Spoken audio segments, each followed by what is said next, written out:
Coucou, je suis Mia. Mon anniversaire arrivait donc. Candy, ma pote, a suggéré qu'on organise une soirée trop stylée. Mais j'ai refusé parce que je ne supportais pas les soirées. Mia, allez, tu restes toujours à la maison. Tu devrais sortir un peu. Bon, Candy avait raison sur une chose.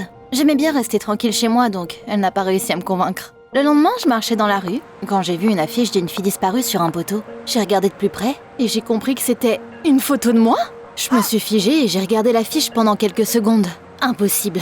C'était une blague ou quoi? J'ai arraché l'affiche, je l'ai mise dans mon sac à main et je suis rentrée chez moi. J'y ai bien réfléchi. La fille sur la photo me ressemblait comme 2 gouttes d'eau. Au final, j'en suis venue à une conclusion que j'avais une sœur jumelle. Ça me semblait impossible, mais tu sais, toute ma vie, j'avais déjà eu l'impression d'avoir une âme sœur quelque part. À la maison, j'ai bombardé mes parents de questions. Je leur ai montré l'affiche et j'ai demandé une explication. Dites-moi la vérité, est-ce que j'ai été adoptée? Mes parents avaient l'air très surpris. Ils se sont regardés et ont essayé de me convaincre que non. Mais je connaissais trop bien mes parents. Ils me cachaient quelque chose à coup sûr. J'ai passé la soirée à essayer d'aller au fond des choses. Et à la fin, on s'est engueulé. Mia, t'as trop d'imagination. Arrête de dire des bêtises et va réviser. Bien sûr, mon esprit était trop préoccupé pour travailler mes cours. Dans ma chambre, j'ai commencé à faire les 1000 pas et essayer de tout comprendre. Mes parents étaient très suspects quand même. Avec ma sœur, on a dû être séparés dans notre enfance. Et on a fini dans des familles différentes. Je ne pouvais pas laisser ça comme ça. Et j'ai décidé de tout découvrir moi-même. J'ai sorti l'affiche de mon sac et j'ai appelé le numéro dessus. Une femme a répondu au téléphone. Elle m'a dit que la photo sur l'affiche était celle de leur fille disparue. Elle était allée en boîte de nuit et n'était jamais revenue. Je suis désolée de vous demander, mais votre fille a-t-elle été adoptée? La femme est restée silencieuse. Je commençais déjà à me dire que je n'aurais aucune réponse, mais ensuite, la femme a avoué. Mon mari et moi l'avons adoptée il y a près de 16 ans, quand elle était très jeune. Je l'ai remerciée de me l'avoir avoué et j'ai raccroché. Je croyais que mon cœur allait sortir de ma poitrine. J'avais donc raison. Imagine ça un peu. J'avais vraiment une sœur. Le lendemain matin, je me suis levée tôt et j'ai décidé de la trouver. À l'école, j'ai tout raconté à Candy et je lui ai demandé de m'aider. Il n'y avait qu'une seule boîte pour les jeunes dans notre ville. C'est certainement là que ma sœur était juste avant qu'elle ne disparaisse. On avait vraiment du mal à rester assise en cours. Puis on est parti voir la boîte. Il n'y avait presque personne pendant la journée, à part un barman qui essuyait des verres derrière le comptoir. On est venu le voir et je lui ai demandé s'il avait récemment vu une fille qui me ressemblait beaucoup. Non, je n'ai vu personne comme toi. Baissant le regard, le barman est retourné essuyer des verres. C'était juste moi ou il était un peu suspect aussi? On a un peu traîné dans la boîte avant de partir. Et c'est là que j'ai compris. Bien sûr, ma sœur avait été kidnappée. Les criminels qui l'avaient fait réclamaient probablement déjà une rançon. J'ai décidé d'aller à la police, mais Candy n'a pas aimé mon idée. Et elle a essayé de m'arrêter. Sérieusement? La police? Je ne pense pas que ce soit une bonne idée. On ne sait rien du tout encore. Mais je ne l'ai pas écouté et on est parti au commissariat le plus proche. Là, j'ai parlé à un policier. Il a regardé dans leur base de données et a dit que personne n'avait récemment signalé la disparition d'une fille. Comment ça? Les parents de ma sœur avaient mis des affiches dans la ville mais ils n'avaient pas pensé à contacter la police? C'est vraiment bizarre tout ça. Après avoir quitté le commissariat, on s'est assis sur un banc. Candy me disait quelque chose mais je ne l'écoutais pas. Je pensais qu'à ma sœur. Et si la femme qui a parlé au téléphone cachait quelque chose? Peut-être que les parents adoptifs de ma sœur l'ont maltraitée et ont été cruels avec elle. Et s'ils l'avaient emmenée quelque part dans les bois et l'avaient laissée là, et qu'ils avaient mis des affiches juste pour que personne ne les soupçonne? Il fallait que je fasse quelque chose à tout prix. Et je me suis tournée vers un de mes potes pour avoir de l'aide. Philippe était un gourou de l'informatique et aussi un hacker cool. Je lui ai donné le numéro de la femme et je lui ai demandé de trouver son adresse. Il me l'a envoyé le lendemain. Et bien sûr, j'ai décidé d'y aller juste après les cours. D'ailleurs, c'était déjà le jour de mon anniversaire, mais je l'avais complètement oublié. Personne ne m'a félicité, pas même Candy. Avant, je me serais sentie blessée, mais maintenant, j'avais d'autres chats à fouetter. J'avais peur d'y aller seule, donc j'ai encore traîné Candy avec moi. On est allé à l'adresse que Philippe m'avait envoyée, et on a trouvé une maison ordinaire. Il n'y avait pas de lumière allumée, et quand on a sonné, personne n'a ouvert la porte. On aurait dit qu'il n'y avait personne dans la maison, mais mon intuition m'a dit que ce n'était pas le cas. Quelque chose de mal était arrivé à ma sœur, et je devais l'aider. Je voulais vraiment la trouver, donc je n'allais reculer devant rien. On doit rentrer dans la maison à tout prix. Candy m'a regardée comme si j'étais devenue folle. T'es folle? C'est illégal ça, au cas où t'aurais oublié. Tu penses que je pense aux lois là tout de suite? Allez Candy, on parle de ma sœur là. Si tu étais moi, t'aimerais pas la retrouver? Mes mots ont ému Candy, et elle a accepté de venir avec moi, tout en soupirant. On a fait le tour de la maison, et on a trouvé une fenêtre entrouverte. J'ai tendu la main, j'ai senti la poignée et j'ai ouvert la fenêtre. J'avais peur que l'alarme se déclenche, mais tout s'est bien passé. Il faisait très sombre à l'intérieur. On a glissé le long d'un couloir étroit. Chaque fois qu'un plancher grinçait sous mes pieds, j'avais peur que quelqu'un nous attrape. On s'est faufilé dans le salon. Je me suis figée, j'ai écouté, puis quelqu'un a allumé la lumière. Ça m'a fait mal aux yeux et je les ai fermés pendant un moment. Quand je les ai rouverts, je me suis rendu compte que le salon était plein de gens. Tous mes potes et camarades de classe étaient là. Ils ont crié « Surprise! Joyeux anniversaire, Mia !» J'étais stupéfaite. J'ai continué à me tenir dans l'entrée et à les regarder en état de choc. Il se passait quoi là? Candy m'a fait un gros câlin. Puis elle m'a félicité pour mon anniversaire et m'a dit la vérité sur tout avec un sourire. C'était mon idée! Tu ne voulais pas que j'organise une fête pour toi et je ne pouvais pas trouver un moyen de te faire quitter la maison. C'est pourquoi j'ai suggéré qu'on organise tout ça et qu'on organise une fête pour toi. On a imprimé ta photo sur l'affiche et c'est ta tante que t'as eu au téléphone. C'est sa maison d'ailleurs et elle nous a laissé organiser une fête ici. J'étais en état de choc.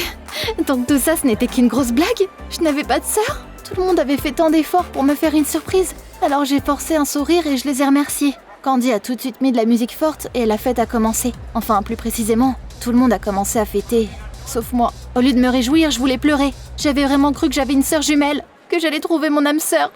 Quelle déception. J'avais juste une hâte, c'était que la fête se termine pour que je puisse rentrer à la maison. J'ai passé le week-end dans ma chambre. Je me sentais terriblement blessée et contrariée. J'étais aussi un peu en colère contre Candy. J'aurais préféré ne rien fêter du tout. Dès que j'ai pensé à Candy, elle m'a appelée. Je ne voulais vraiment pas lui parler, mais j'ai quand même répondu. Mia, écoute, ma tante vient de recevoir un appel d'une fille demandant pour l'affiche. Elle a dit que la fille sur la photo lui ressemblait. Avant ça, j'étais juste un peu énervée contre Candy. Mais là, elle m'a rendue furieuse. Tu te fous de moi? C'est plus drôle là. J'en ai marre de tes blagues, donc arrête de te moquer de moi. J'ai raccroché irritée. Pourtant, de toute la nuit, je ne pouvais pas arrêter de penser à ce que Candy m'a dit. Bien sûr, je ne la croyais pas, mais pour être honnête, au fond de moi, j'avais quand même mes doutes. Et si elle n'avait pas menti? Le lendemain, je n'ai pas pu m'en empêcher. Et j'ai décidé de m'en assurer. Je suis allée à la maison où on avait fêté mon anniversaire. La tante de Candy était là, et je lui ai demandé de me dire la vérité. Oui, une fille m'a appelée. Elle a été très surprise après avoir vu ta photo sur l'affiche. Vous vous ressemblez beaucoup apparemment. Peut-être qu'on se moquait encore de moi? Mais d'un autre côté, qu'est-ce qu'il se passerait si tout ça était vrai? J'ai demandé le numéro de cette fille. C'est là que la tante de Candy m'a dit qu'elle avait accidentellement laissé tomber son téléphone dans l'eau et qu'il était en cours de réparation. Dès que j'ai ouvert la porte d'entrée, mes parents inquiets se sont précipités vers moi. Ils avaient des têtes coupables et effrayées en même temps. Assieds-toi, on doit parler. Leur comportement m'a stressée, ils étaient vraiment suspects. Je me suis assise sur le canapé et mes parents se sont assis à côté de moi. Maman se mordait la lèvre inquiète et papa fronçait les sourcils. Ils avaient l'air tellement stressés que je voulais qu'ils se dépêchent. Alors?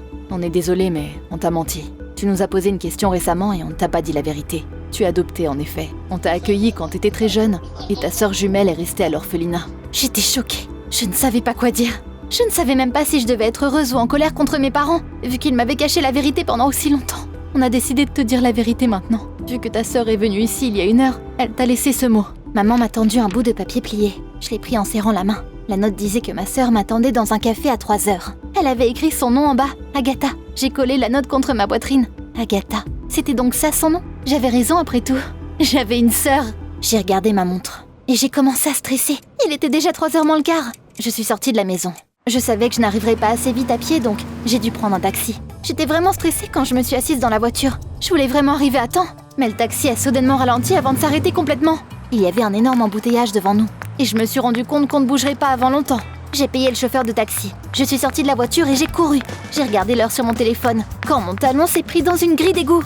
Super, exactement ce dont j'avais besoin. J'ai essayé de libérer ma jambe, mais je n'y arrivais pas. Je me sentais tellement impuissante que je voulais éclater en larmes. Mais je n'avais pas le temps pour l'hystérie. J'ai réussi à me reprendre. J'ai dégagé mon talon et j'ai couru. Mon prof de sport aurait été fier de moi. Je n'ai jamais couru aussi vite dans ses cours. Quand j'ai balancé la porte du café et couru à l'intérieur, les gens et le personnel se sont tous tournés pour me regarder. Mais je m'en fichais clairement des autres. En me déplaçant dans la pièce, j'ai cherché un visage familier. Mais Agatha n'était pas là. C'était la fin. J'étais en retard. Et j'avais raté ma seule chance de rencontrer ma sœur. Je me sentais tellement malheureuse que je me suis assise à une table et j'ai éclaté en larmes. C'est là que j'ai entendu la voix de Candy tout près. Mia? C'est toi? J'ai essuyé mes larmes. Je l'ai regardée. Candy avait l'air surprise. Je suis venue ici pour prendre un café, mais il y a quelques minutes, j'ai vu une fille qui te ressemblait beaucoup. Tu te rends compte? Je lui ai même parlé. Elle t'attendait, mais tu n'es pas arrivée, donc elle est partie. J'ai tout de suite imaginé Agatha, assise dans ce café, espérant me rencontrer. Mais je n'étais pas venue, et elle devait être tellement blessée. On dirait bien que Mia ne veut pas me rencontrer. Ce que j'imaginais me semblait tellement réel que j'ai commencé à pleurer. Pourquoi? Oh, pourquoi j'étais arrivée en retard? J'étais tellement nulle. Candy a essayé de me calmer, mais je ne voulais parler à personne. Visiblement, on n'était pas faites pour se rencontrer avec Agatha. Ainsi soit-il. Je suis rentrée, très contrariée. Je me suis glissée dans la maison et je me suis enfermée dans ma chambre. Je me sentais vraiment déprimée. Je ne voulais rien faire et les jours qui ont suivi, je ne suis même pas allée à l'école. Mes parents ont compris ce que je ressentais et ne m'ont pas poussée. Ils se sentaient vraiment coupables, donc ils ont essayé de ne pas me contrarier. J'étais allongée sur mon lit en regardant le plafond. quand la tante de Candy m'a appelée. Elle m'a demandé quand j'avais vu Candy pour la dernière fois. Apparemment, elle avait disparu. Elle était occupée à chercher quelqu'un apparemment. Et hier soir, elle n'est pas rentrée à la maison. Je suis très inquiète. J'ai sauté du lit. Quand j'ai entendu que mon amie avait disparu, ma dépression s'est envolée d'un coup. Où est-ce qu'elle avait pu aller? Disparaître sans prévenir personne?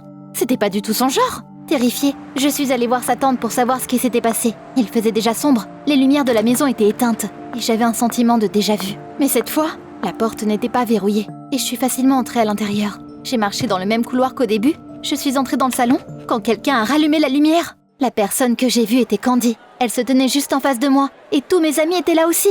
Qu'est-ce qu'ils faisaient? Ce n'était plus mon anniversaire. Tu sais, j'ai vraiment cherché quelqu'un dernièrement, et je l'ai enfin trouvé. Je ne comprenais pas ce qui se passait. Et je m'apprêtais à dire à tout le monde à quel point j'étais furieuse qu'il se foutait encore une fois de moi. Mais c'est là qu'un truc incroyable s'est passé. Une fille qui me ressemblait est sortie de derrière Candy. C'était Agatha. On s'est regardé en silence pendant un long moment.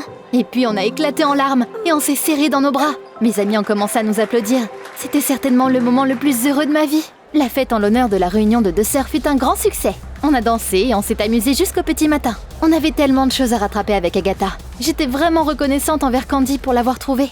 Maintenant, on se voit tous les jours avec ma sœur. On vit toujours dans nos familles d'accueil, mais on a décidé qu'à partir de ce moment-là, on resterait toujours ensemble. Même si on ne s'est pas vu depuis notre enfance, j'ai l'impression de l'avoir connue toute ma vie. Agatha est mon reflet, mon âme sœur. Rien au monde ne détruira jamais le lien qui nous unit. T'as une personne que tu appellerais ton âme sœur? Dis-moi tout dans les commentaires en dessous.